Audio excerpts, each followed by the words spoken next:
রাজবাড়ী জেলা বিএনপির সুযোগ্য এবং সম্মানিত যোগ্য আহ্বায়ক, বাংলাদেশ জাতীয়তাবাদী কৃষক দলের অন্যতম সহ সভাপতি, কেন্দ্রীয় কমিটির সহ সভাপতি অ্যাডভোকেট আসলাম মিয়া, উপবিষ্ট রাজবাড়ী পৌর বিএনপির রাজবাড়ী পৌরসভার সাবেক সফল মেয়র, রাজবাড়ী জেলার একসময়ের তুকুর ছাত্রনেতা, আমার স্নেহের ছোট ভাই মশিউর রহমান বকুল, রাজবাড়ী পৌর বিএনপির সাবেক যুগ্ম আহ্বায়ক, উপস্থিত আছেন রাজবাড়ী সদর উপজেলার যুগ্ম আহ্বায়ক আক্কাস আলী মোল্লা সহ আমার সামনে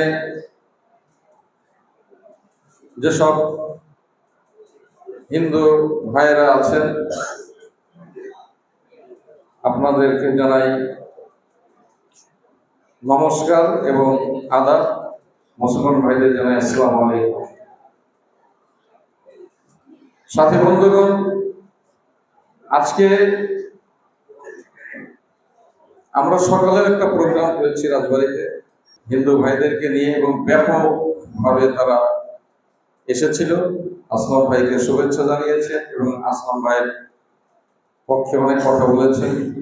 আমি দেখলাম আমার পূর্ববর্তী আপনাদের পক্ষ থেকে যারা দু একজন বক্তব্য রেখেছেন, আমার খুব ভালো লাগলো। মানুষের কথা শুনলে তো বোঝা যায় যে অন্তরের অন্তঃস্থল থেকে আপনারা আসলাম সাহেবকে যে সুন্দর উপস্থাপন করেছেন, সত্যিকার অর্থেই আমি খুব খুব ভালো লাগলো আমাকে, এবং আপনাদেরকে অনেক ধন্যবাদ জানাই। আমার ছোট ভাই আক্কাস আলী মোল্লা একটা কথা বলেছিলেন, সত্যিকার অর্থে 5 তারিখে আমি তখন রাজবাড়ীতে, আসলাম ভাই একটা মেসেজ দিল যে বিকালবেলা 5ই অগস্ট যে রাজবাড়ীতে কোনো রকম কোনো আমাদের যে হিন্দু সম্প্রদায় আছে বা কোনো রকম যেন কোনো বিশৃঙ্খলার সৃষ্টি না হয়, আপনারা যারা যারা আছে সবাইকে নিয়ে ওনাদের পাশে দাঁড়ানো।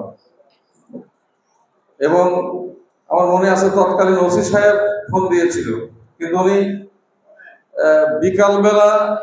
বিকালেও দুপুরের পরেও খুব মানে একটাই ছিল, তখন আমাদের সাবেক প্রধানমন্ত্রী পিছনের দরজাতে পালায় গেলেন। তারপরে ওনারা ফোন দিয়েছিল ওরা করার জন্য। আমাদের মঞ্চে আছেন লিয়াকত আলী বাবু ভাই সহ জেলা বিএনপি, পৌর বিএনপি এবং অন্যান্যরা, আমরা তাদেরকে সুরক্ষা দিয়েছি। এবং সারা রাজবাড়ী জেলায় আপনারা হয়তো জানেন কোনো একটা থানা একটা ঢিল পর্যন্ত করে, কিন্তু বিভিন্ন জায়গায় কিন্তু থানা তারা গিয়েছিল, অন্যান্যরা দুষ্কৃতিকারীরা এবং বিভিন্ন পুলিশকেও হত্যা করা হয়েছে।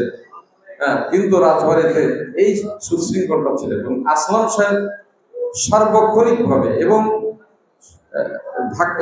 লন্ডন থেকে আমাদের তারেক রহমান সঙ্গে সঙ্গে সারা বাংলাদেশে উনি মেসেজ দিয়েছেন যে কোন রকম এই যে যারা আমাদের হিন্দু সম্প্রদায় আছে বা বৌদ্ধ খ্রিস্টান যারা আছে, কখনোই যেন তাদেরকে কোন রকম ক্ষতি না হয়। উনি প্রথম থেকেই মেসেজ দিচ্ছেন। তো যাই হোক, সেই উনি আছেন। এবং আসলাম সাহেবের গতবার একটা কথা শুনেছি, খুব ভালো লেগেছে। উনি বলতেন সবসময় যে আমাদের এই দেশে সংখ্যালঘু বলতে কোনো সংখ্যালঘু সংখ্যাগুরু বলতে এটা আমি মানি না, এটা বিশ্বাস করি না। এদের সবার হিন্দু মুসলিম বৌদ্ধ খ্রিস্টান আমরা সবাই একসঙ্গে থাকবো, একসঙ্গে চলবো।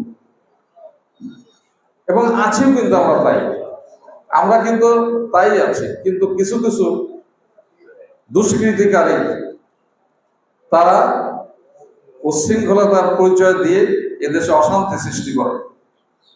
কিছু কিছু লোক আছে, দেখবেন যে গতবার ওনারা গীতা পাঠ করেছেন, ওনারা পূজা মণ্ডপে গিয়ে বিভিন্ন গান বাজনা করেছেন, এগুলি সব নাটক।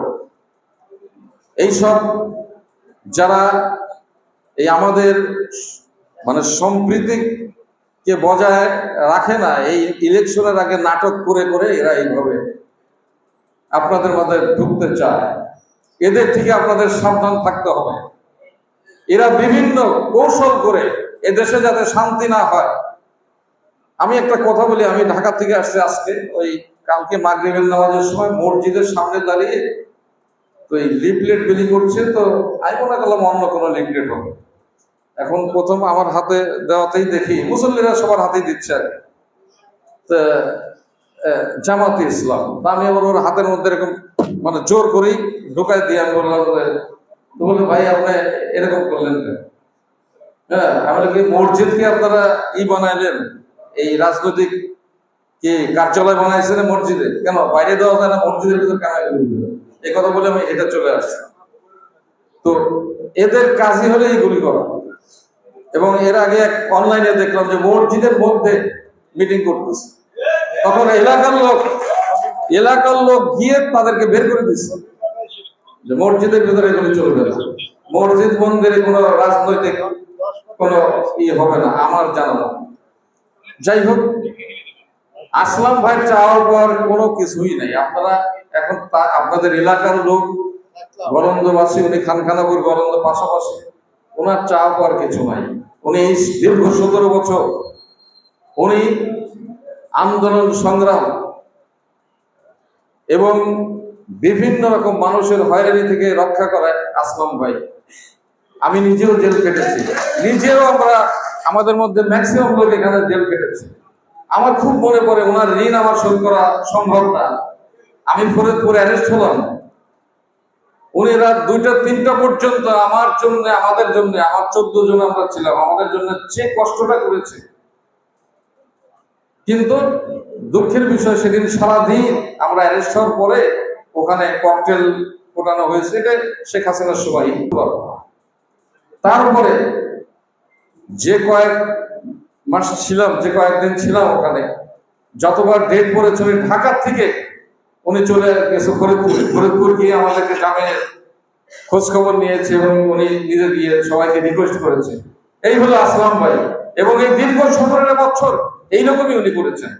উনি মেকি কোনো কিছু করেন না, লোক দেখানো কোনো কিছু করেন না।